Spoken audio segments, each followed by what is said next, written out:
But that's the universe, bro. You know, good energy. Yeah. So basically, it all came together through recovery. But that's a beautiful thing, man. Keep killing it. I know you guys. I don't know how often y'all film. Well, we haven't in a while because we did a lot in such a small amount of time. Oh, okay. Because I think we did like 22 episodes. Oh, damn. Yeah, we did a lot. So right now we're on a hiatus. We're not doing anything for a little bit. But no, but yeah, you guys be back. But let's start from the beginning. Born and raised. Where, Yonkers? No, you. I was born in South America, in Colombia. Oh, really? Bogotá. I came here when I was 4 months old. I was adopted by Italians. So that's how I come across like that. But, you know. Get out of here. Colombian blood, yeah. That's amazing. Yeah, so I took a little bit from both, you know. So you weren't even born in... No, I wasn't. I was born in South America. That's amazing. Yeah, my first day here was January 7th, 1977. New Year's Day was my first day here. And your biological parents, you knew them? Never met them, no. Wait. I was in an orphanage.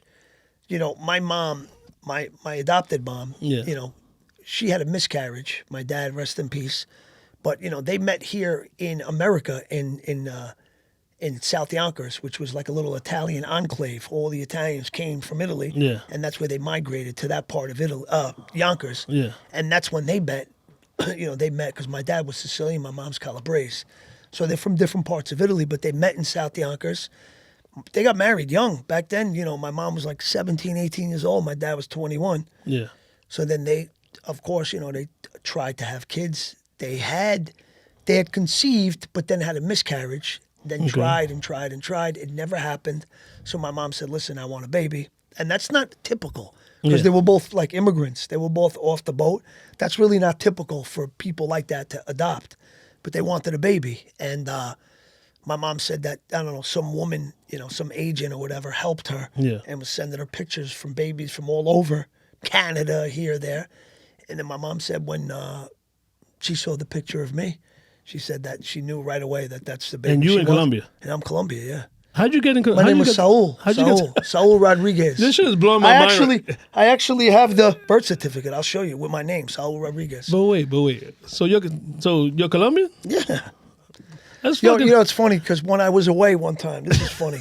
I got to an argument with this Asian guy. His name was Alan Lau. He was a cop. Yeah. He literally killed a guy over an argument, over road rage. Yeah. And it was crazy because the guy was going to get Chinese food, and he got killed by a former Chinese cop or a retired Chinese cop. It really happened. You can look him up. Amazing. But he said something so funny one time to me. Because, you know, like, I come across as Italian, but I'm black, but I claim both. I don't say I'm Latino. I don't say I'm saying I'm a little bit of both. I can't deny one, and you know what I'm saying? But you know what he said to me? He got to an argument. He said, you know what you are? He says, you're a can of chili disguised as tomato sauce. That's what he said to me. No, people. That's funny, right? He said, you're a can of chili disguised as tomato sauce. I said, you know what? That's pretty funny. You would never, like, believe that. But yeah. So technically, if you grab any human being, no matter where they're born, technically, and put them wherever. Go ahead. I'm going to look for that thing I want to show you. And put them anywhere. You could put them in Russia. You could put them in Puerto Rico. You could put them. They're going to grow up, and everything's going to be wherever they're at. So I see the two Italians raised you. So that's it. You're Italian. Well, yeah, that's nature versus nurture. You know what I'm saying? I'm down. There you go. Yeah. So wait. But no, that's fascinating though, bro. I don't think I ever knew that. But wait, I want to show you this damn picture. You're gonna be like, whoa, look at this. What's that, from Colombia? Yeah, this is my look. That's Saul? Yeah, right there. Look. That's before Lillo? Yeah, that's me right there. That's amazing. I posted that as a throwback Thursday when I was Saul. Here's a little throwback Thursday when I was Saul. When you were Saul. But yeah, it's real stuff, man. Sorry, so like, now, you get to Yonkers. What happens in Yonkers? So you get here. Yeah, I got here. My mom, my dad, and my aunt came to pick me up at the airport, and my whole house was packed with all my relatives. You know, because it was like New Year's Day, but it was like the baby's coming. You know what I mean? So obviously the family, everybody. You know, when you get older, people get married, it breaks apart. But back in the day, that my mom used to always throw New Year's Eve because she would say it's like your birthday. Because you came. But there's no internet. So how did So everything is through correspondence, obviously. Yeah, I guess telephone, they mail pictures and letters, and so the baby's coming. So the baby gets. Imagine that. That's fucking wild. No, but think about it. Like, I'll send you a couple of pictures. Now you do it. Like, I don't like that one. It's like, I don't like that one. It's like buying a puppy. Yeah, but But now you got to wait, a few days to get the pictures. It was a long, Listen, hey, man, it's part of history and it's awesome. So we love it. But okay, so back to from what you remember, what they told you, obviously. So you get here and the baby's here. Yeah, and then my brother Vincent. We're not blood, but we're brothers. Yeah, of course. 100%. But he's born May 12th, 1977. I'm August 30th, 1976. So basically, it's 9 months apart. It's very psychological. Getting pregnant is very psychological. Yeah. Because my mom couldn't do it for all those years when she wanted it. But then when she found out she was going to get me, I guess there was some kind of security. Like, okay, we're going to have a baby, definitely. That's amazing. I guess psychologically, she really didn't psych herself out because he had that, you know what I mean? And then my brother was conceived. And me and my brother Vinny were 9 months apart. So there goes the miracle. He just turned 48. I'm 48 now until August. You speak very highly of him, and I've heard your other interviews. And my brother's a great guy. And the fact that your parents, and now that we know, I'm pretty sure some people know, but the fact that these two stood by you through all this craziness, the ups and downs, and rest in peace to your dad. And I know you speak highly, you love him to death, but they, blood or no blood, whatever the fuck you want to call it, they stood by your side, bro. But I mean, blood doesn't really matter. Oh yeah, I got blood. I was supposed to say family first. Sometimes for me, that concept, not to say I have bad family, but sometimes I struggled with that concept as far as family being first. Yeah. Family should be first, right? Yeah. Just logically. But you think about it, like some family, like you didn't choose them. And if you could have choose them, you would have chose maybe some different. But then you think about friendship. Friendship is, you choose that. So sometimes, like, I don't know, sometimes I don't say family over everything. I say family and friends over everything. Sometimes friendship is more sacred. You chose that. This is the person, and that person chose you. And you've been through things. And that person chose you to be there for you, almost like obligated to be there for you. True friendship. And that's something that's very special. There's people that I grew up with for 30 years, right? And like you said, there's maybe out of the 20 friends that I grew up with, small neighborhood, everybody knows each other, but you start to do this. Yeah. Especially I say from 5 to about 15. That's the good years. Once you get a girl, you like a girl, I like a girl. Now our friendship is is gonna get tested because of the money, or drugs, whatever. Yeah. So I have 5, maybe that from the 30 or 20 that I grew up with, because everyone left. So the years don't matter. Now, when it comes to the family, there's always a spat. There's always something. There's always, I have cousins that they're in recovery, and one of them always falls and always picks up again, and that's not. I love him. Now he's in jail. I love him to death. You cannot. He was on the phone with my mom the other day, and I couldn't, because he went to trial, and I cannot grab that phone yet and talk to him because it's gonna kill me. You know what I'm saying? Because that's how much I love that kid. I got 5 other cousins I don't give a shit about. Sorry, guys. And it's just weird. I love them. The love is there, but that bond that you're talking about, that choosing and not choosing, 1,000% accurate. Yeah. So I'm pretty, like, even, your brother, that's your brother. Nobody can tell you shit. That's your brother that was from birth. But so what neighborhood you grew up in Yonkers? I grew up in well, we grew up here not too far, Lockwood Avenue, but also like by Cross County, Mansion Avenue. It was a dead end. It was all Italians except for one family. They were Puerto Rican. Hernandez, Betsy and Danny Hernandez. And they used to have... Your memory is crazy. Yeah, they used to have every summer they would have the pig roast in the ground. That's the shit. Yeah. All the Puerto Ricans would come over. Let me tell you some of the best parties. Trust me, I grew up Italian. Italians throw good parties, not like the Puerto Ricans. Puerto Ricans were crazy. I'm like, no, we killing something at 5 in the yeah, morning. yeah. The pork's in the ground. They had the pool, the music. At 5 in the morning, we killing something. Yeah, but I'm just starting to learn about Yonkers. I used to come here back in the days. My aunt lived on Riverdale. I think it's a hill. She was her husband were landlords, so that was my mom's sister that raised her. So my mom had to see her sister. I had to come too. So, and the other day when I come here, Frances picks me up, and I'm like, yo, I'm starting to learn about Yonkers.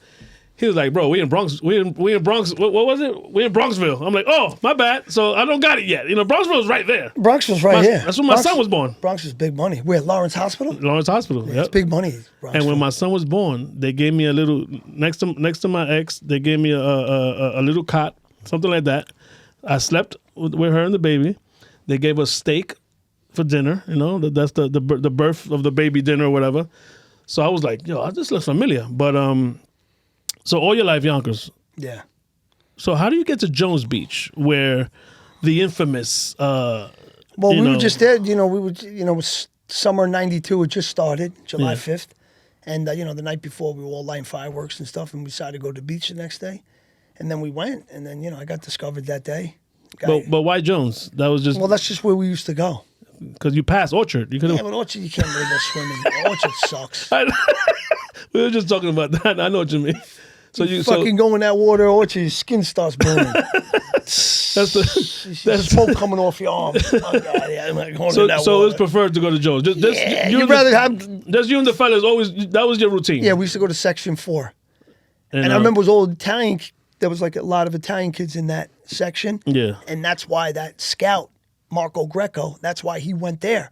Because he knew that would be. He knew that was the hangout. Yeah, well, he knew that would be a good place to look for an Italian kid because that's where they all hang out. So they were on the hunt. Yeah, for Calogero. Yeah, it was a big thing. Wow. So you he comes to everybody or he comes to you directly? Well, my brother called me out of the water because he was handing out flyers to my friends, and my brother looked at it and he said, "Hold on, I'll get my brother. He looks just like De Niro." And that was like my shot right there. So my brother called me out of the water. I did the impersonations. The guy liked me. Get the fuck out of here. Yeah, I went into Reed that night. It was a Sunday. Usually they didn't, they weren't open, but he saw me open. I went and, it was good. It was a good audition. And you got the mole, but it's a little off, but it's there. Yeah, but it's good enough to be his son. I'm not playing him. I'm playing his son, That's awesome. But, yeah. So it was. Did you ever get the story how they got the younger seat, or you never? Yeah, well, he was just there. I don't know how they found him on they found him somewhere, but then he came in for an audition. I don't know how exactly. And you guys were never in the same scene, obviously. So no. So he came. So once he was done, what, a couple of days he was done, and you never seen him again? No. His scenes, it was a while because he had a nice, pretty big part in the beginning. That it was probably a little over a month before they did all his stuff. Because I remember we started August 31st, and then my first day was October 5th. So for that whole time, they were working with him. Yo, what is it with your memory, bro? The names are on point. The dates, yo, what is that? I don't know. I think this was just like a very special time in my life to where this is there's such historical events in my life, and it's kind of hard to forget those things. Like the first day I'm on set, I got the part, but the first day I'm on set working, you never forget that. Especially got De Niro there. No, I've never even been almost in your shoes. Like what you experienced, and you did it more than once. You did a bunch of movies.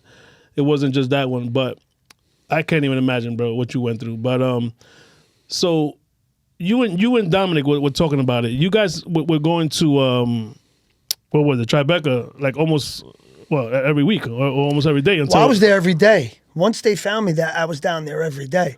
I didn't have the part right away, but I was down there working with different acting coaches and reading with different groups of kids. Did they know it was going to be you? No, they didn't know. So they were still... Yeah, well, they had the kid who shot Sonny.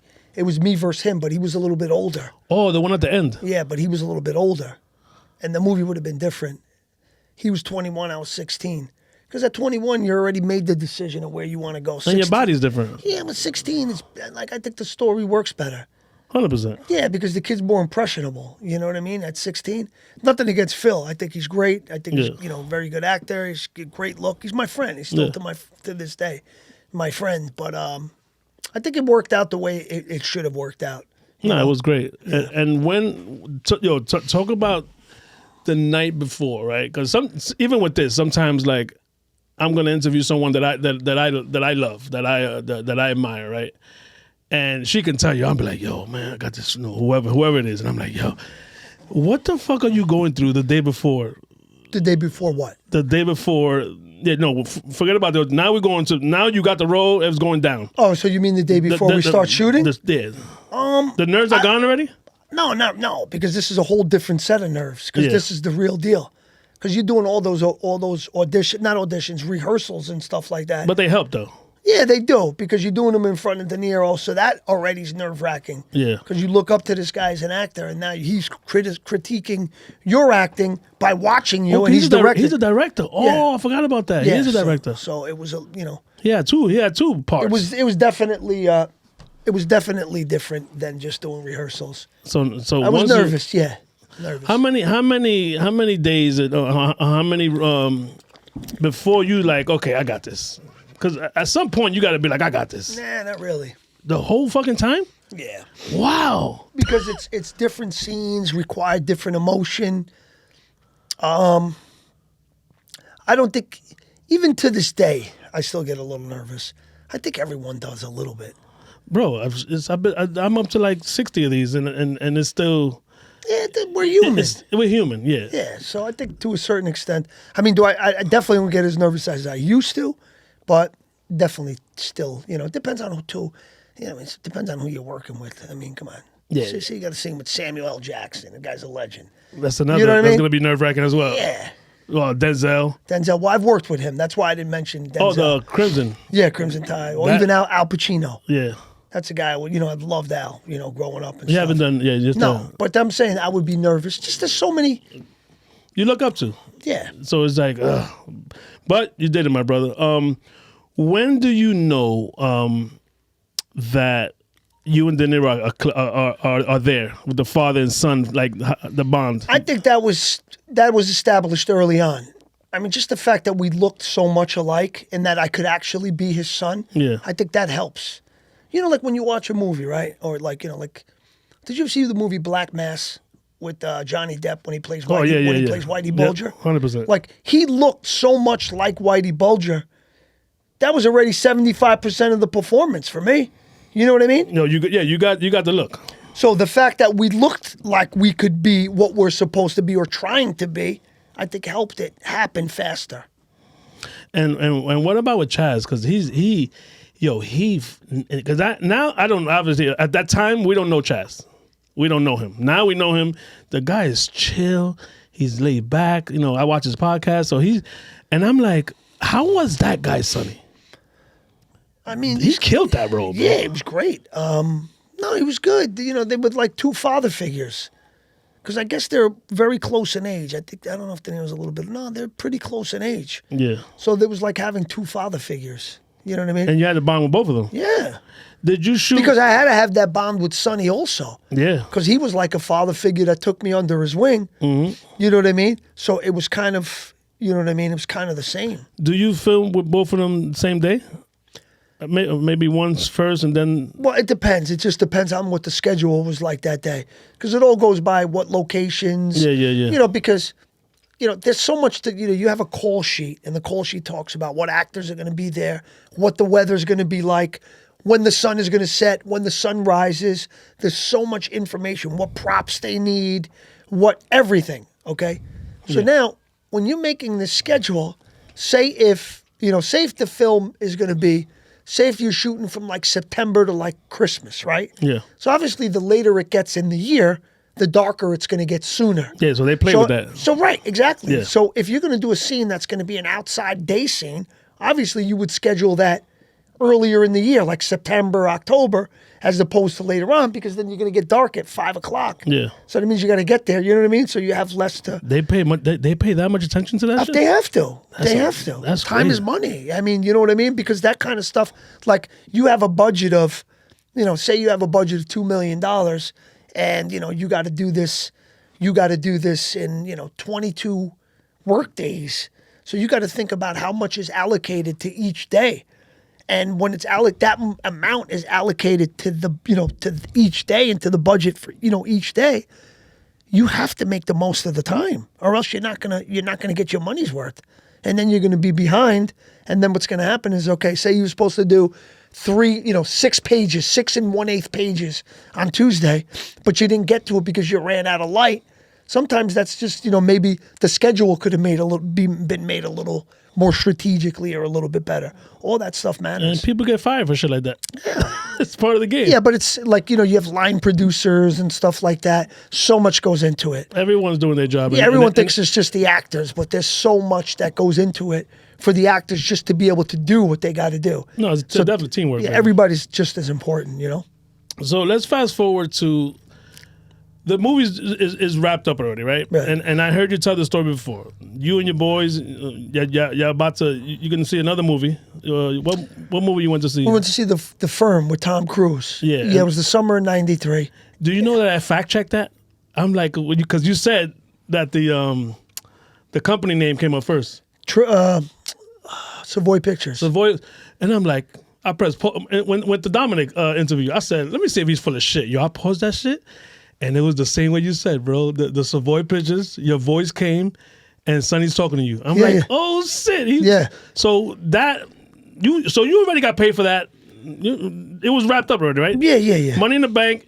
Now are you feeling yourself yet, or you about to feel yourself when you see this? Well, it definitely makes things a lot more real when you see that. Yeah. But you don't really feel the impact of what it is until the film's out in the theater. And then it's like, you know, people start to recognize you. And that film was larger than life. Hell yeah. People loved it. It was very well received. 100%. And people loved it. And, you know, it was life-changing. Like literally overnight life-changing. The next day life-changing. Yeah. Once it came out and, you know, then people see you and like, it's like.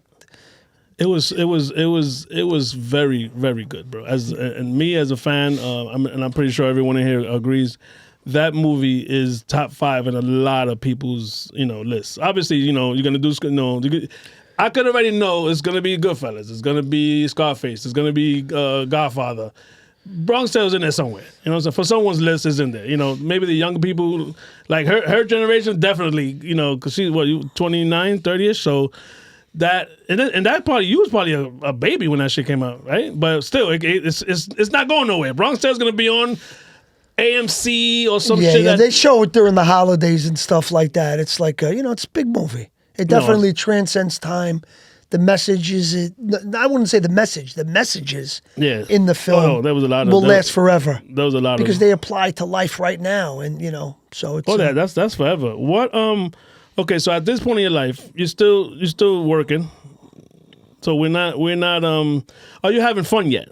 What I mean by fun is weed, you know, you doing anything crazy yet? When at that point in my life, I started smoking weed on the set of A Bronx Tale. Oh, okay. Yeah.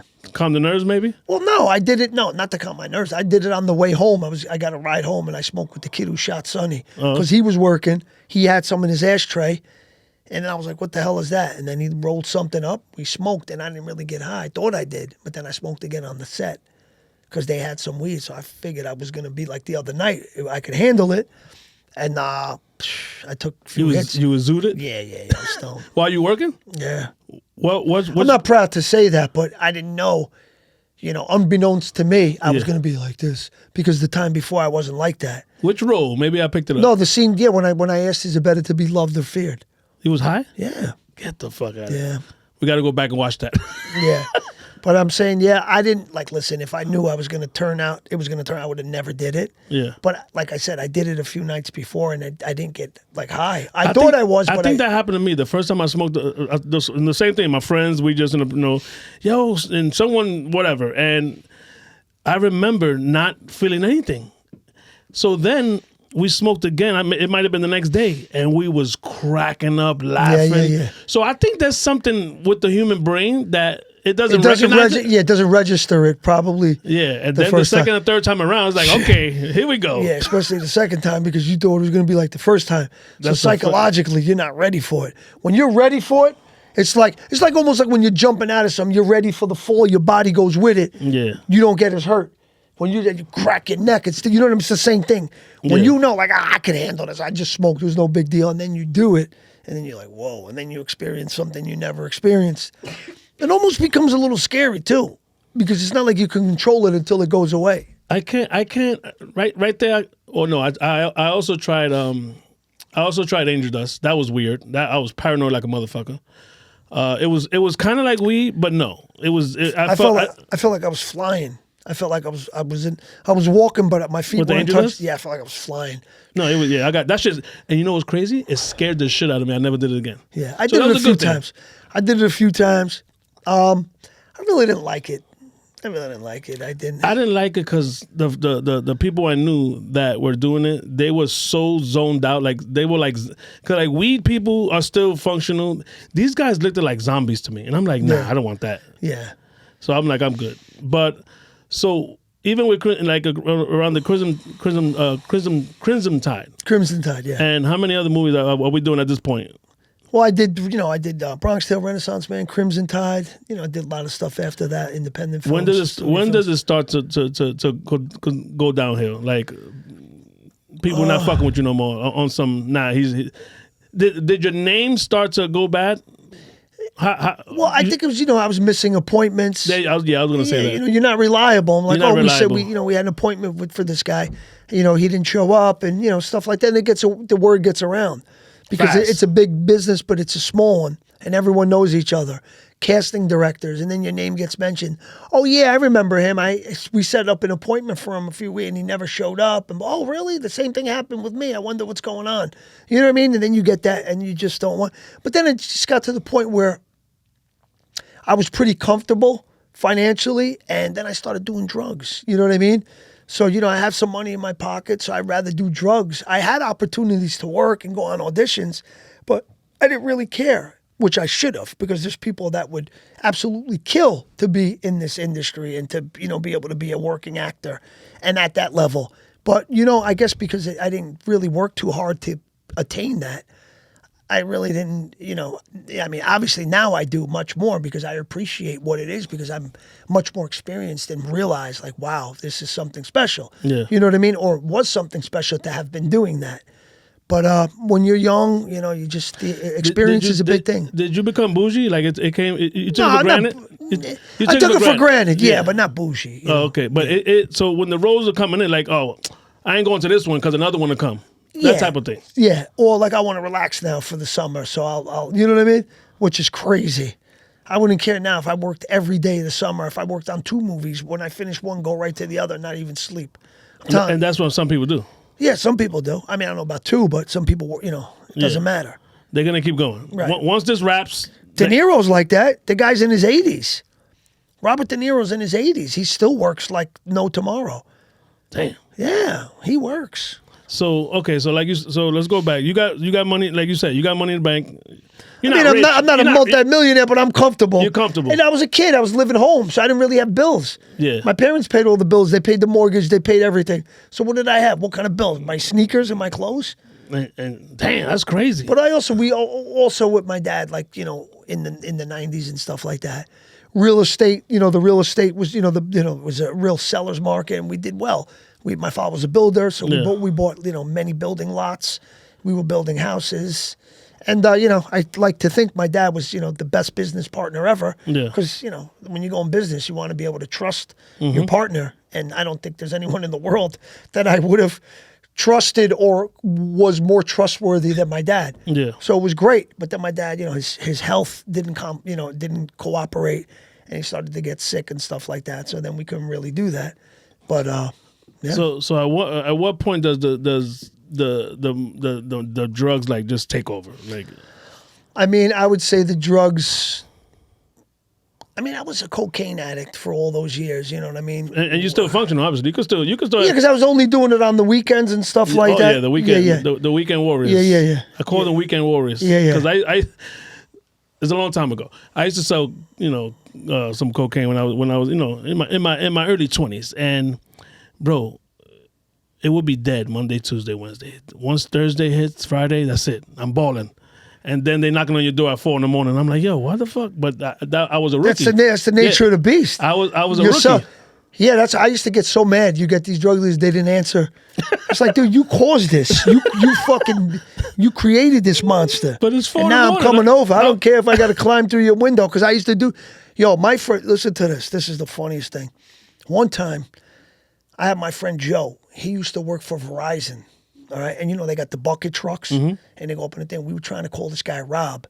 This guy Rob, he used to sell us pills. This is back in like 2004. Yeah. So this was during the day, so we're trying to get in touch with this guy. We're pill addicts. Yeah. Taking 15, 20 a day, 30 a day. Damn. So we're sick, and we're calling this guy, and we know he's home because we see his car.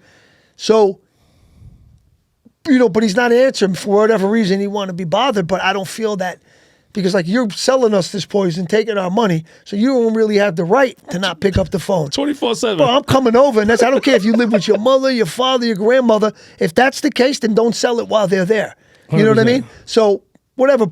That's a story for another day. Yeah. But Joe comes because he lived in an apartment building, and we knew exactly where the living room was. Joe put the bucket truck up right to the building, and literally went right up to his apartment. He called him, right? And he's watching him not answer the phone. He's watching him look at the phone and not answer it. And then he goes, ding, ding, ding, ding, ding. In the fucking bucket. Oh, that shit was so funny. Yo, I find it hilarious how smart and genius drug addicts become, bro. You become. I've seen this shit all my life. Like I said, I chose to sell it. There's two avenues. You could sell, or you could become an addict, and they're both bad. I'm not condoning the selling, but I chose to sell. And bro, the type of shit that I used to see, like that's an example. It'll be all types of things like that to get what they want.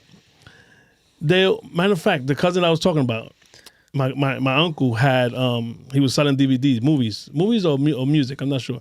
So he had these towers that you put the master DVD. And it copies 8. So he had like 5 of them. So now his son, which is my cousin, is an addict. He's looking for a hit. He's stealing the towers. We down to like 2. So I find them and I'm like, I'll fucking punch him. I didn't beat the shit out of him, but I'm like grabbing him and roughing him up. And I took the keys away from the apartment. This motherfucker, those were the dummy keys. He had the real keys to the apartment somewhere else that I didn't know. I'm like, yeah, I got the keys. So then I leave, bro. I come back like an hour later. The other 2 are gone. This motherfucker did a fucking a monkey see monkey do key trick on me, because he knew that's what it was. He knew I was gonna take the keys away, so he took the actual door key, put it somewhere else, and I had the dummy keys. And I'm like, maybe a year later, I'm like, yo, remember that time? Yeah. He was like, yo, I knew you was gonna whatever. So that type of shit. He got you. That's funny. He wanted those fucking towers. They were probably worth $50 or $60. I don't fucking know what he sold them for. But just a genius, bro. But like you said, you're sick and you're looking for that hit. Yeah. But what is it about the what'd you call it? The paranoia, the stories that you told me that I heard you say sometimes. The psychosis. Yes. The funniest shit is when your boy's in the bathroom and y'all looking at each other under the door. Well, yeah, no, because I wanted to see, he wasn't answering. Yeah. So I didn't, I you was in the apartment. I was knocking and knocking. And I know he gets paranoid just like me, even worse, because he's older. He was older. He died. But he was like 10 years older, and he was getting paranoid before me because he was doing it before me. It doesn't happen right away. After you abuse it for years, and then one day it just sets in, and you start getting paranoid, and then you're like, is this real? And in the beginning, you think it is. But then as time goes on, you realize it's just your brain and your mind playing tricks on you, and this is going to go away and stuff like that. So I'm like, what happened to this guy? Is he dead? And I looked under the crack of the door, and he was looking at me from the other side, and I could feel his breath. I was like, whoa. That shit was fucking hilarious. Yeah. Did he like jump out of cars? You jumped out of a car or some shit because he was paranoid, right? Yeah, I got a scar on the back of my head, yeah.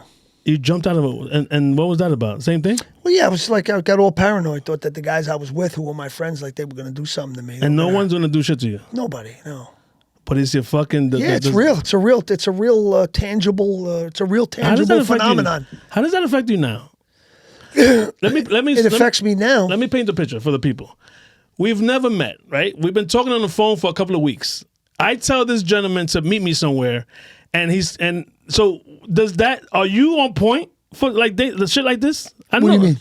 Like to think maybe someone's gonna set you up or some shit. Are you paranoid? Were you paranoid about this meeting at all? No. Okay, I'm thinking different. But it does mess your head up. Like, everyone's different. Like sometimes, like people do have mental illness. They suffer from some kind of mental illness, right? And they detect it early on. They're getting depressed. They're feeling a certain type of way for no reason, right? And a lot of times with mental illness, there's that stigma because people look down on people that have mental illness. So those people can't really go to somebody and say, hey, man, I'm a little depressed. What? Come on, get out of here. Be tough. That's what the shit. Drink a beer. That's what people say. But some people are really struggling. You know what I mean? It's just their neurotransmitters in their brain or whatever. They were born a certain way. Maybe their dopamine processing system doesn't work as well as the next guy, and they're lagging their dopamine production. Yeah. Certain things like that cause mental illness. Just, your neurotransmitters being off kilter cause mental illness, unbeknownst to you. You didn't know you were going to be born like that. Yeah. But now you're feeling a certain type of way, you're feeling moody and depressed for no reason, and then you discover drugs, right? Mm-hmm. And then maybe you smoke weed or you do something else, and then you discover, then you discover, holy shit, this stuff really helps my mental illness because I was feeling like this and like this, but when I did this, I don't feel like that anymore. Okay, so now all you're doing is throwing your neurotransmitters off even more because that's what drugs do. When you're like doing cocaine, it gives you that so much dopamine. Okay, so it's forcing your dopamine to give your brain to give you more than it would until you deplete the source, and then dopamine makes you feel good and stuff. So then you get depressed. So now you actually think you're helping yourself, but you're making yourself way worse. So now So now you're going to, or you already had it, you used it to help yourself, you're going to make yourself way worse. Or there's people that, such as myself, I didn't have any mental illness, not that I knew of. Mm-hmm. I felt pretty well-adjusted and normal as a kid compared to all the other kids, my age and stuff like that. But, I started doing movies young, but also, you don't even have to do movies. Drugs come around in people's lives, right? 14, 15, movies or not, that stuff is going to come in your life.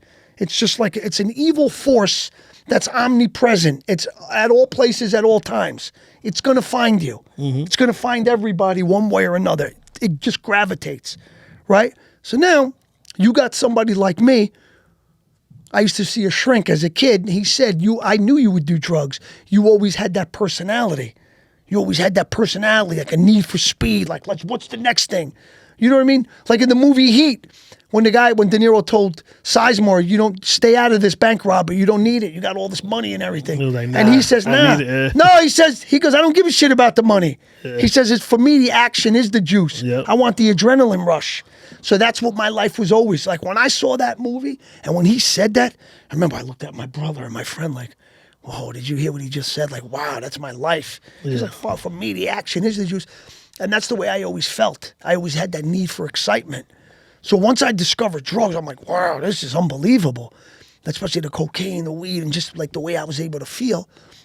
But then I did so much cocaine that I caused my brain to go into psychosis mode, which means you're going to start getting paranoid of others, suspicious, delusional. You start seeing stuff that's not there.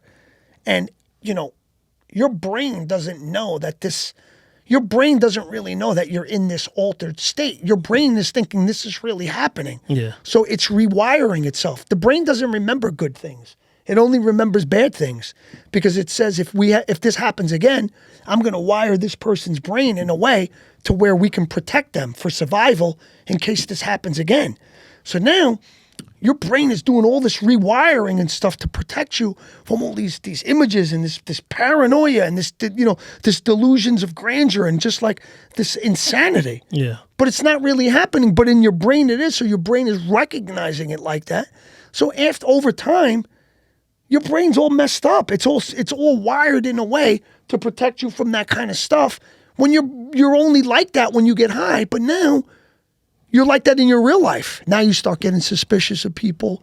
So that stuff does carry on. Oh no, I've experienced it in so many ways. Yeah, it carries on. And I'm the sober friend, and I gotta deal with the high friend, and I'm like, bro, let's just go home. Yeah. These motherfuckers are buying 6-packs at 7 a.m. I'm like, bro, I want to go home. Nah, we're gonna chill. No, you gonna chill, and I gotta escape pretty much. Yeah, these motherfuckers don't want to go home. Yeah, when you're doing cocaine, it just goes on and on. It goes until the wheels fall off and you got no more money. What is it about and we're gonna move on after this. What is it? Because this baffles me every time I see an addict looking at the fucking floor. What the fuck are they looking for? Money or something? Well, they're looking for more drugs. On the floor? Yeah. Like if it's crack, they're putting like little things. Yeah. There's no drugs on the floor. Yeah, but you don't know that. Yeah, it's not. So it's part of the psychosis? Whatever yeah, of course. You got grown men, 4 or 5 guys on their knees, crawling around the floor looking for stuff to put in the stem. I've seen it a million times. When they say that stuff brings you to your knees, it literally does. I've seen that. I remember one night at my friend Jimmy's house, the guy I was talking about looked under the crack of the door.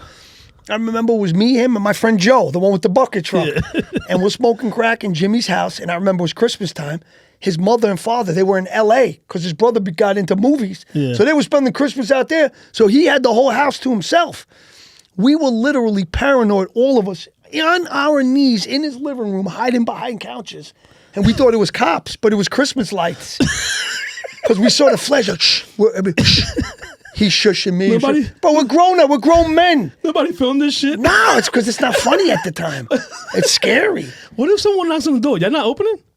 Maybe not, but it's scary. It's very scary stuff. I'm sorry, I don't want to laugh, but it's real. It's a real thing. No, it's not pretty. It's ugly. Now, and it messes up your mind. But now it's funny to you, right? Yeah, some of it. Some of it. Not some of the after effects. Because it still took a toll on my brain. You know what I mean? Got you. Let's move on to I want to just jump to when you was in jail. Obviously, there was a situation in respects to the party and also respects to you.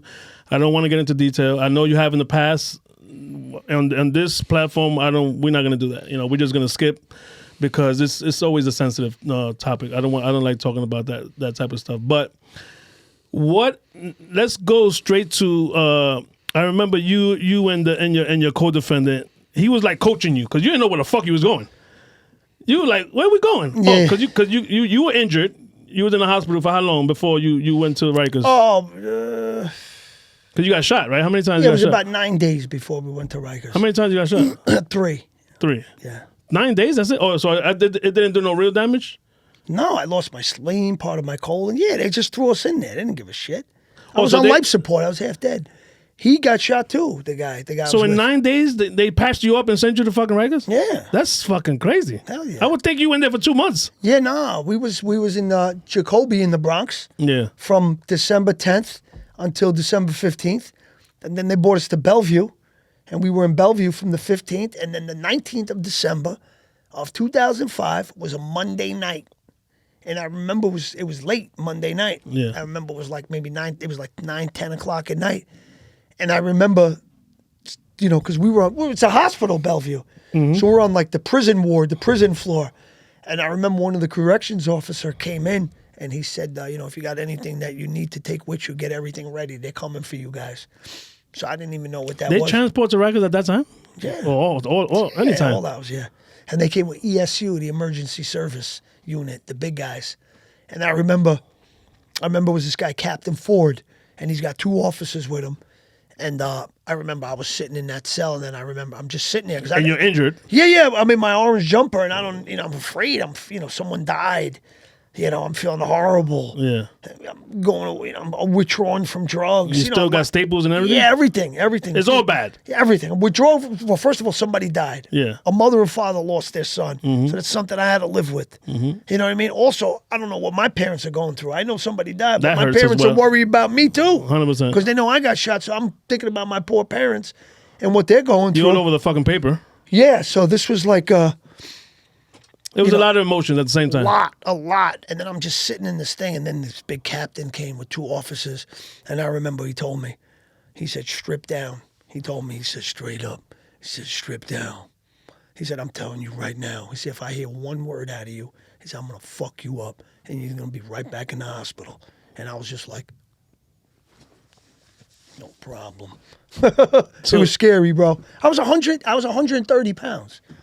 I'm like 170, 175. I was 130 pounds, strung out. There was nothing I was going to do. Not to that big mother. No, not even if physically I wasn't doing anything to anybody. I would have did more damage to myself trying to be physical to them than I would to them. Yeah, it was stapled. I would have like that. It would have busted right open. I was stapled. Oh, right here, I got a whole scar right here. It was bad. It was bad. And I'm feeling sick, bro. Because the coming off all that dope and crack. I'm craving. I was fiending dope for crack. And crack? Yeah, but crack that you don't really withdraw, but psychologically you want it. So I was like craving some crack. In the hospital bed, you want to crack? Hell yeah. That stuff doesn't go away because you're in the hospital. I was thinking of how I could crawl out of one of these windows just to go get some, even if they arrest me, but just to get some. That's how crazy that stuff is. You don't realize. That's fucking bananas. It's nuts, dude. So, okay, so talk about the... So you still don't know where you're going? They put you on the white correction bus, I'm assuming? Yeah, it says the boldest. Yeah, the boldest. New York City's New York boldest or whatever. You and your co-defendant? Right. And you have no idea where you're going? No. And it was a Monday night. We got the things, and we're in the cage in the back. He's on the other side, and we're all shackled. And I remember I said, where are we going? And he goes, we're going to Rikers Island. Like, well, you don't know? I'm like, no, I don't know. Oh, he's used to this shit. Yeah. He was like, we're going to Rikers Island, right? So I was like, and I remember... I turned around and I seen the street sign, Ditmars Boulevard. Yeah, I used to work over there. Exactly. Yeah, because that's right there, East Elmhurst. Mm-hmm. And then I remember when you come in, it says, Rikers Island got the sign. It says welcome, like it's a fucking good place to be. Yeah. Welcome to Get the fuck out of here. Yeah, I remember, exactly. Like one time I called my friend from there, and I hadn't talked, it was already like a month and a half I'd been inside. So obviously everybody saw me on the news and this and that, and I remember I called my friend, and his mother answered the phone. And, Rikers Island, they make their own bread over there. I don't know if you know that. And I've never had the pleasure to go to Rikers. But they make their own bread, and when you're in the yard, you smell the bread. It smells like one big bakery. You smell bread, and you hear airplanes, because LaGuardia is right there. Yeah, that's the yard in Rikers Island, smelling bread and hearing airplanes. Okay. So when I called my friend Rob's, I said, her last name was Nikolai. I said, hey, Miss Nikolai, how you doing? She goes, Lillo? You're in Rikers Island? I said, yeah. She goes, oh, I heard it's nice over there. I heard they make their own bread. I said, yeah, they make their own bread, but it's not nice over here. I couldn't believe she said that. She goes, oh, I heard it's nice over there. You want to come hang out, see if it's nice? But yeah, the bread was the best. That Rikers Island bread was great. I've never heard. It comes in a wax paper, but it was great bread. But the only thing is they don't use preservatives. So because there's no preservatives, they take it out of the oven. A few hours later, it gets hard. The preservatives are what keep it soft. Gotcha. But what we used to do is put it in the warmer, in the heater, and then it makes it soft again. But you got to eat it fast. So what is your first week like? What is your first month like in Rikers? As far as do the COs hate you? No, the SEALs didn't hate me. Because of the situation, I'm assuming they stick together type shit. Well, the first, Rikers Island, because, you got to understand, the first thing they're most concerned about is someone's safety. Okay. So, Rikers Island, you got a lot of predators in that place. Mm-hmm. So they see someone like myself. You got some people be like, oh, I love that guy, respect the case and everything because it was about a cop. But then you get some other guys that will, want to cut you to make a name for themselves. And say, oh, yeah, I'm the guy who did that to that guy. Yeah. So you don't know. So it's very scary. I've heard plenty of rumors. Not rumors. I've heard plenty of stories about Rikers Island and how bad it is. And now, I'm going to this place. I'm not physically ready to do anything. I'm heartbroken because of everything that's happened. So in the beginning, they had us locked in a lot. They didn't really put us out there for our own safety. Technically, y'all still injured. Yeah. Every day we had to go for dressing changes and stuff like that. Are you in what they call it? Wait, there's PC and there's like a celebrity type of PC, right? What's the difference? Well, or the same thing? Well, the celebrity PC is more like an administrative segregation. But Rikers Island, I was in both. Okay. I was in this more not really the celebrity. I wouldn't say celebrity. When they had Lil Wayne, that's right. That's called CMC, Central Monitored Case. And then every month or whatever it was, you had to sign to be able to stay on CMC. They would have paperwork, and then they would say reason for CMC. Mine was subject's case receives extensive media coverage. One guy, swear to God, his name is John. He was in front of me signing it, and you know what it said? Reason for CMC.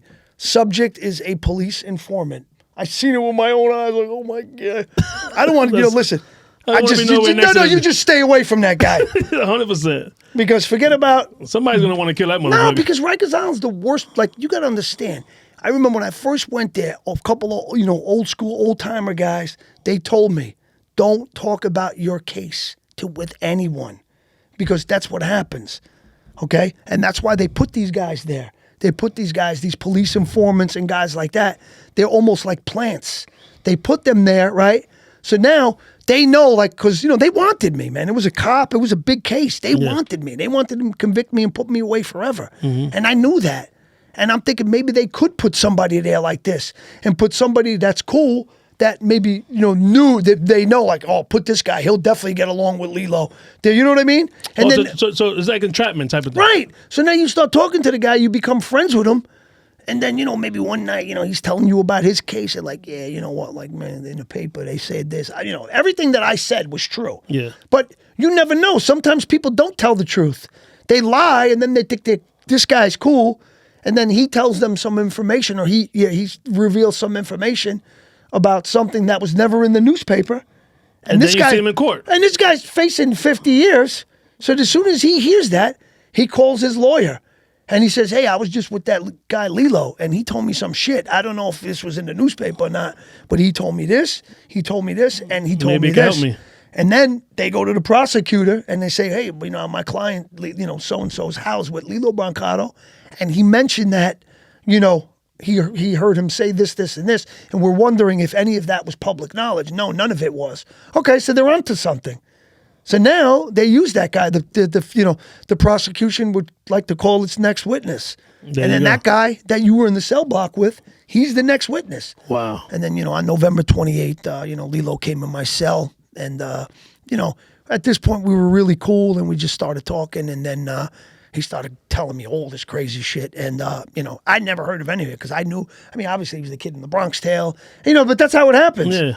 And you could have beat the case. You could have probably beat it. And just by getting comfortable. But that guy there, put you away. You got comfortable. Because now they're going to say, how did he know that? There's nowhere else that this information is being said.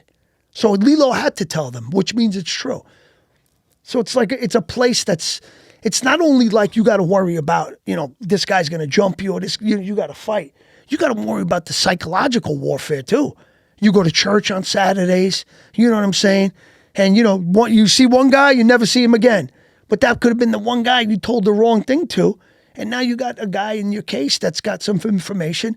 Even if you beat the case, but you want to have that stress. I don't know. Knowing that this guy's going to testify. I did have a guy testify on me. But not like that, a guy from the street. Yeah. But it's stressful, man. Stressful. My advice is don't get in trouble. Just be a good human being. Be kind to other people because it doesn't cost anything. And just be good. It doesn't pay to be bad. People think jail is glamorous and all that. And, you hear all this music and they talk about jail. Jail's not glamorous. It's nothing glamorous about it. I regret ever. I mean, yes, I've taken some of the things that, were good. It's made me stronger. And, the stuff that, the normal stuff doesn't bother me anymore. So sometimes I consider it like a superpower. Because your average person that's out here, things bother them. Mm-hmm. But when you're there thinking you're never going to come home, it hardens you a little bit. Not that I don't want to say I'm hard, but it hardens you in a way where little things don't bother you. But that's not a negative thing. That's a positive thing. Because back in the day when the little things bothered me, that's when I went and get high. But now it's like I could deal with that. I know it's going to get better. You know what I mean? That's a good way to look at it. At some point, I know, or let me ask you, at some point, do you say, maybe the first day or first week, and you're sitting there like, you know what, they told me this would happen. They told me I was either going to be dead or in jail, and look, I'm fucking here. And now all this shit is going through your mind, and you had to like feel like the was that rock bottom? No, it wasn't rock bottom because I was still getting high while I was in there. Oh, you getting high in jail too? Yeah. But then I overdosed, and then after that, that's when I got sober. So I think I heard you just tell that story. So that was the last time you used, right? The last time I used was November 18th, 2006. Because of that overdose? Or after the overdose? After the overdose. You were still messing around? Yeah, I was still messing around. And then I did some heroin, and then I went to the box. for that dirty urine. And I saw my cousin and my mentor. They came to see me on a visit. And something they said that day just like stuck with me. And I just never wanted to get high again. It's just much better off that way. I mean, you know. But so what? So you can't even, because I know you help you help other there's no words you have for them, right? As far as a switch to make them stop using drugs, because that was just something you just said it. I don't know. They came to talk to me and something happened. Well, what is that? It's to me that was a modern day miracle, because that doesn't happen. Some people you could just keep talking and they just never get it and they die before anything good happens. But I mean, I don't have specific words that I say to just anyone. It all depends on the person. You know what I mean? Depends on how long they were using.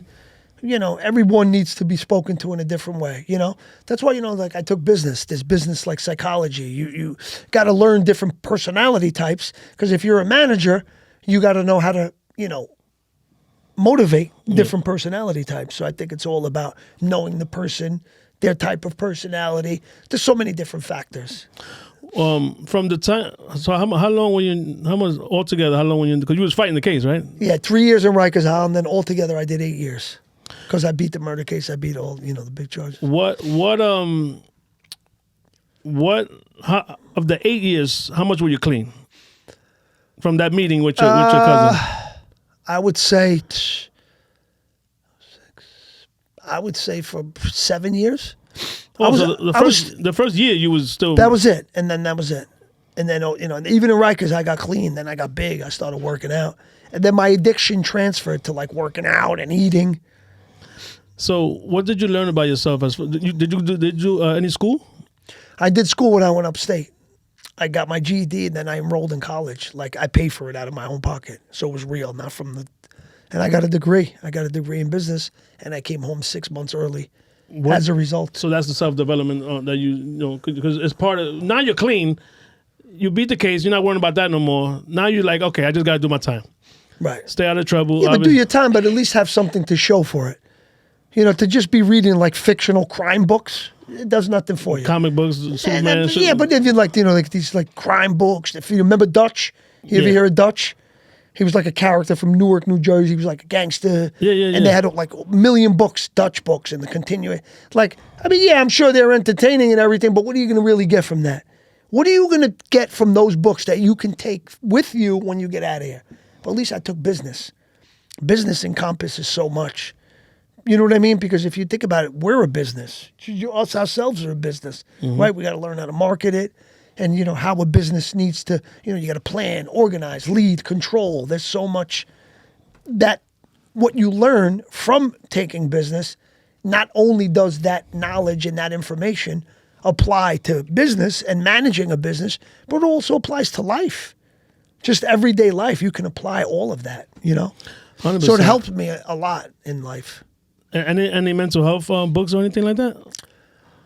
Not really. I mean, like recovery type things. Like, did you learn how to? Did you teach yourself how to help? I taught myself because I had to learn about myself before I could actually teach myself. You get what I'm saying? Or teach others. Yeah, teach others, and just have the experience. I just saw the way it was, and I think sometimes they I don't know, maybe a little too extreme in their approach about recovery and addiction and it being a disease. I don't know if I'm that extreme to the way I perceive it. I think it's, it's definitely something serious that you need to, definitely get a hold of or you're going to die. But I just think sometimes when they approach it in such a serious and extreme way and teach others to approach it that way, I think sometimes some people get discouraged because it's like, it's, you got to go to me. You know what I mean? It's just too much of a thing. I think when you tell somebody you have a disease and, you're never going to get better, a lot of people say to themselves, then why should I do this if I'm never going to get better? I'm just going to keep getting high. Not everyone. Yeah, you got to talk to them. I've never even, I wouldn't know what to say to someone that like, my family members that are on drugs. I don't know what to tell them. I'm upset, so I'm gonna say I'll probably say some stupid shit like, you're not welcome here, or get away from me. You stink or whatever. So that's why you did the self. You help yourself first. So let's talk about now. You're home, right? When you home, God bless your parents. They were still with us. Yeah. Oh, your dad. Your Yeah, mom he was. My dad was with us for a few years after I came home. What are you doing as far as any acting, or you still gotta get all your shit back together? Yeah, I got to get everything. I had to take care of my tickets, my driving tickets. I had to do so much stuff. I mean, acting was something I definitely wanted to do again, but at that point in time, I had so many other things to do just to get my life back in order and slowly rebuild. It's pretty much starting from the beginning. Yeah, more or like less. When you're 15 years old, Yeah. and your dad says, "Come on, we're going to the DMV." That type of shit. Yeah. And what were you doing for work? I wasn't doing much. I was, just doing whatever I could do. Little parts in movies, whatever I could do, And this is we got probation? Yeah, parole. Damn. Yeah. What so you never did drugs again? Not even. You never thought about it. So now that question that I asked you earlier, that feeling is gone. That one is just gone. It's gone. That's why I don't understand why they say it's a disease and it never goes away. It went away in me because I allowed it to. Because I never treated it like a disease. I think when you think things and you speak about things, you speak them into existence.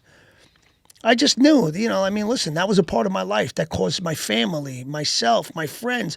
Another family lost their son, all because of that.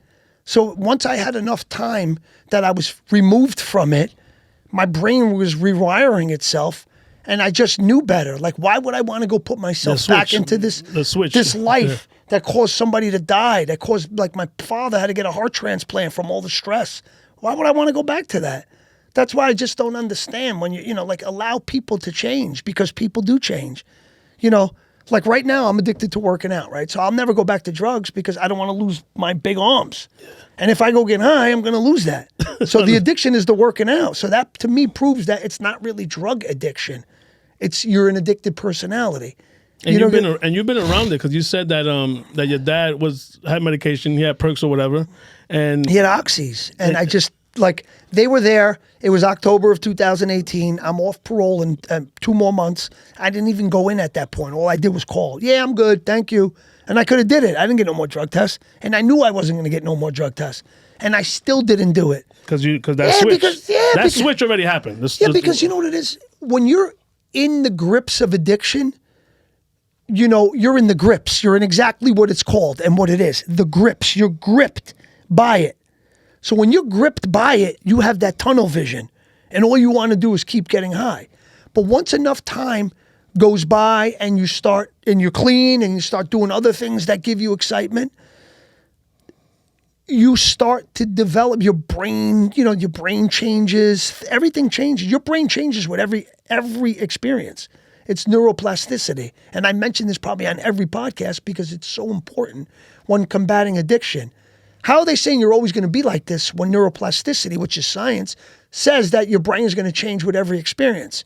So if you keep feeding your brain good things that it's getting good positive rewards from, your brain's going to recognize that and want that more and more. It's not going to want to go back to the old thing because now it knows better. Like, dude, if you go and burn yourself on the pot, you're not going to do that. You're going to do something different.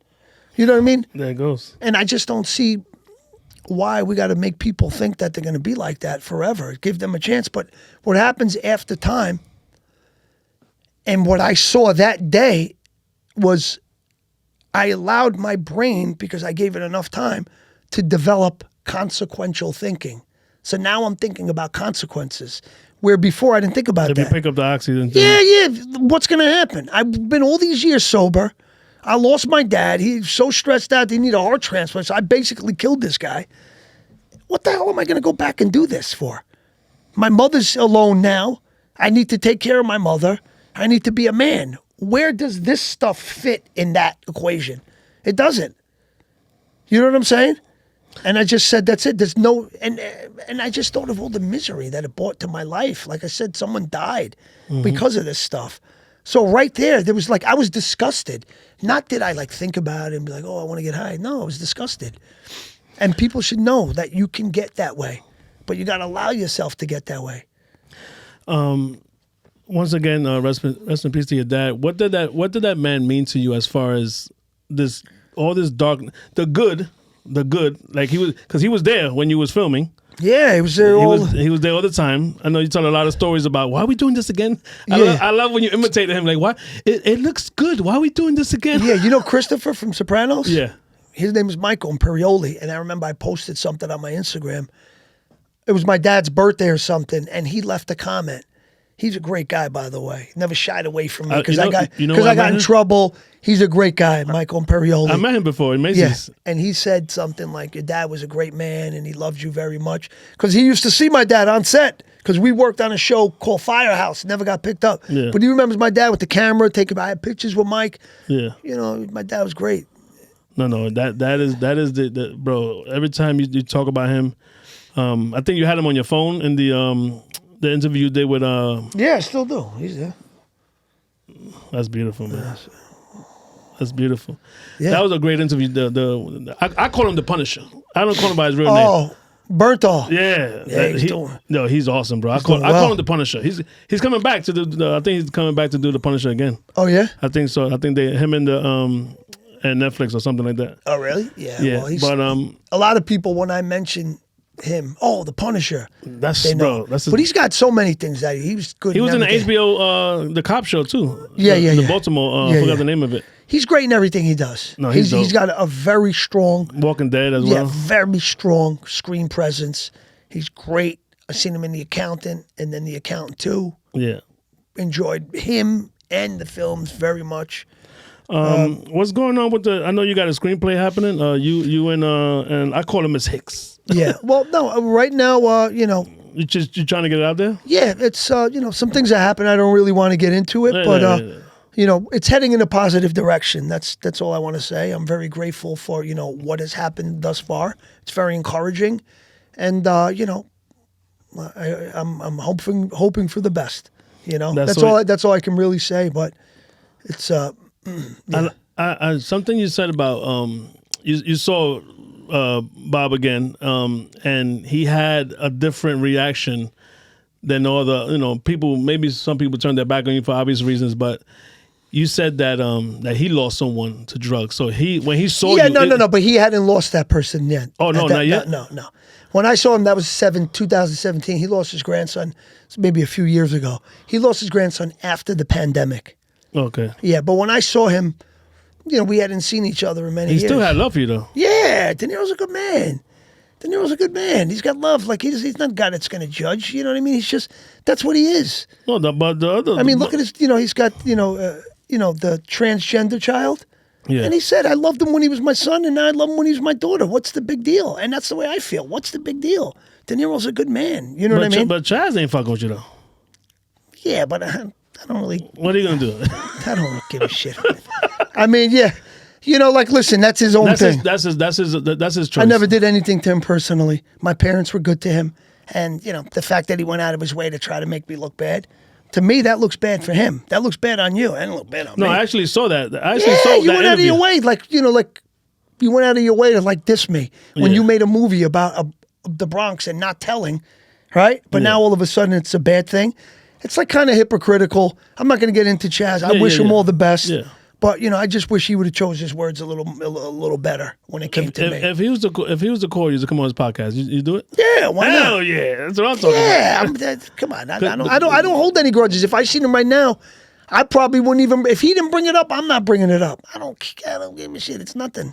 It's all positive right now. What you got coming as far as movies stuff? We got this damn film called Sleepyhead. It's awesome. We've been in a legal battle with the guy who I co-wrote it with. This guy, James. So literally right now it's in court. So, this is something that I'm really proud of. So you guys were working together and now you fighting about it? Well, yeah, we have my friend Ricky who, put a team of investors together, financed the film. So it's slowly but surely working itself out. But it took a while. And also, I got the thing that I wrote, and financially, I do okay. I'm over at the rehab. I'm director of public relations. I love doing that. It keeps me plugged in. So, right now I'm not like desperate to do films to pay my bills, Yeah. which is a good thing because I want to do the films that I think are going to be challenging to me and also that are going to help, move the needle for me. And like, wow, we didn't see Lillo playing that role. That was really cool. And then, maybe you do something different.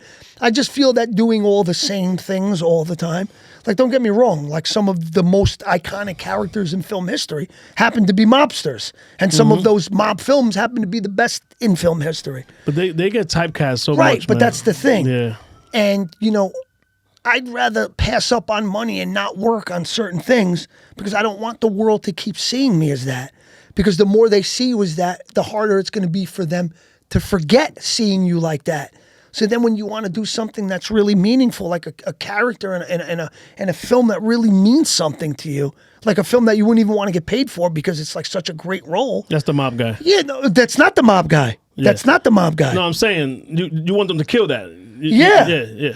So now it's like, but the more you do the mob guy, then it's harder to get that role that you really love and want. So sometimes you got to you got to hold off a little bit. I'm not desperate to I don't need to be out there to be seen. When it is, I want it to be seen the way I want to be seen. Like Sleepyhead's a psychological thriller. It's a double entendre, which means it's called that for two reasons. Yeah. It's like really cool. It's there's nothing out there like it, and it's nothing close to anything I've ever done.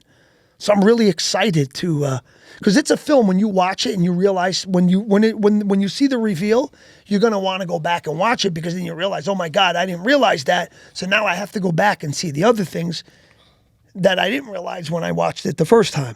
So it's like something really cool. This is what we made this film for under $100,000. And this is the kind of stuff I love to do. You know what I mean? But there's so many. Before it was what was it before? Movies. That's it. This big screen. They got this Tubi. You got Amazon. Oh, yeah. You got there are so many different avenues that you can make a movie for $250. You can make a movie for $500,000. I had a film come out on Amazon. I'm only in 2 scenes. I don't want to say I have a film. I'm in a film that's I got 2 scenes. But we shot it in Virginia. It's called She Without Sin. Yeah. But yeah, you're right. Like, you're right. I mean, you want to make a film, you put together a few of your friends, invest some money, and then one of these platforms will pick it up. You got two. iPhones make movies now. Yeah, of course. I've shot episodes of my podcast on an iPhone. Yeah. That's my camera girl right there. Yeah, but still, but also, they got the one cinematic. Yep. You could shoot a feature film. I've been in feature films that we shot the whole film, and then I remember the director saying, "Hey, dude, you mind if I come see you? I just need this one little scene of you and so by the water."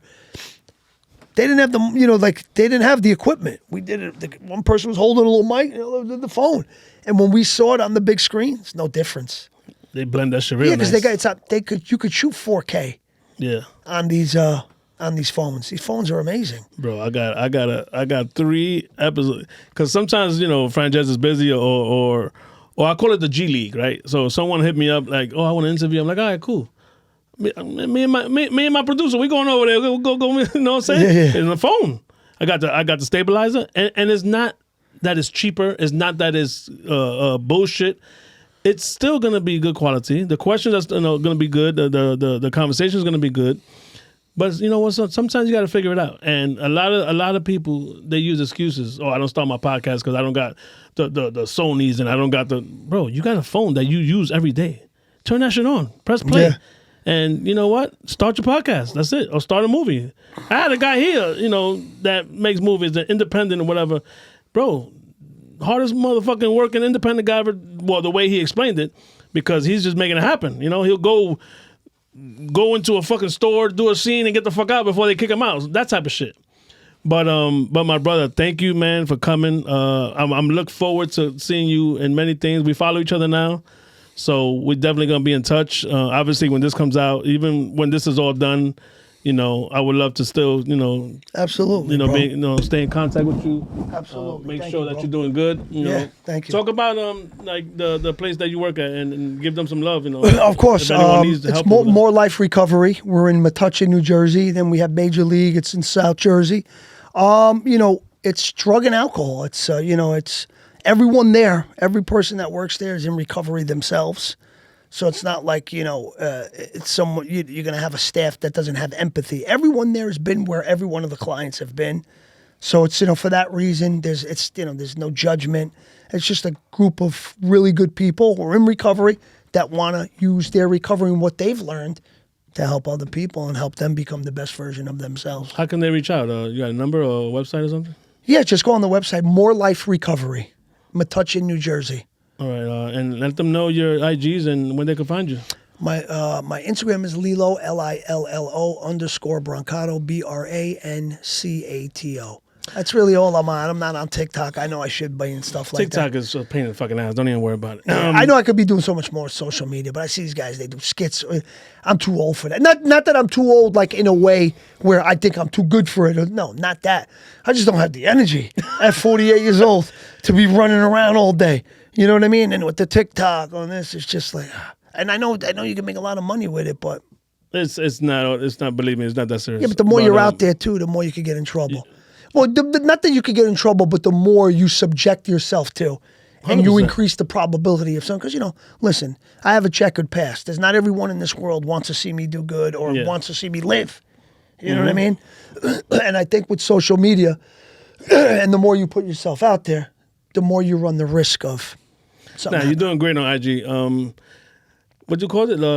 What is it again? Lillo _? Lillo _Brancato, Brancato. I call him C. Thank you, my brother, for doing this, man. I appreciate you. Brother. Thanks again. Appreciate it. Love.